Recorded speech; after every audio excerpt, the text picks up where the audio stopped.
জনাব তারেক রহমান, বর্তমান প্রধানমন্ত্রী বাংলাদেশের। আজ আপনার দিনাজপুরের উচ্ছ্বাস, নানিবাড়ির গল্প এবং সমস্ত কিছু খুব মনোমুগ্ধকর ছিল, আমার খুব পছন্দ হয়েছে। আমি আপনার পিতার সাথে মানিকগঞ্জে খাল কেটে নিজে শরিক ছিলাম ব্যক্তিগতভাবে, তো সেই স্মৃতিও মনে পড়ল। কিন্তু আপনাকে একটু সতর্ক করতে চাই দুটো কারণে। সেটা হলো, সব কাজেরই একটা আপাত লাভ হয় আর একটা প্রকৃত লাভ হয়। আপনি যদি প্রধানমন্ত্রী হয়ে প্রকৃত লাভটা না বুঝতে পারেন, তাহলে দেশ এগোতে পারবে না। বিষয়টা অনেকটা এইরকম, আপনি ব্যায়ামাগারে নিশ্চয়ই ব্যায়াম করতে গিয়েছেন, অথবা কাঁথা সেলাই করতে দেখেছেন মহিলাদের।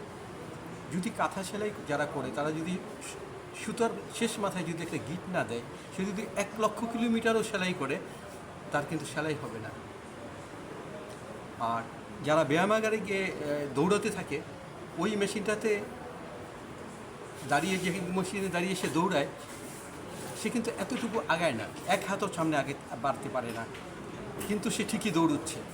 তো বাংলাদেশে ওই মেশিনটা হলো গিয়ে আমাদের আমলাতন্ত্র। অতএব আপনি যদি সতর্ক না হন, আপনি যদি উচ্ছ্বাসে ভেসে যান, তাহলে প্রকৃত কাজ হবে না, জাস্ট আপাত কাজ হবে। দেখা দেওয়া হচ্ছে যে এত হাজার কোটি টাকার কাজ হয়ে গেল, কিন্তু প্রকৃতপক্ষে মানুষের কোনো বেনিফিট হলো না।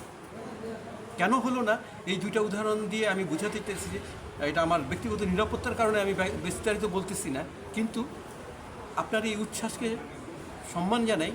কিন্তু বাংলাদেশে এ পর্যন্ত প্রকৃত কাজ হয় নাই বলেই আমি এটা বলতেছি। প্রকৃত কাজ হইলে খালগুলোর অবস্থা এইরকম থাকতো না। আর যদি বিস্তারিত আরও ভালো গভীরে জানতে চান, তাহলে আমি পরবর্তীতে আমার সাথে যোগাযোগ করলে যে কোনো মাধ্যমে আমি আপনাকে জানাবো যে এই উচ্ছ্বাস শুধুমাত্র উচ্ছ্বাসই হয়ে যাবে যদি যে অবস্থায় ধারাবাহিকতা চলতেছে খাল খননের বা নদী খননের, প্রকৃত কাজ হচ্ছে না, আপাত কাজ হচ্ছে।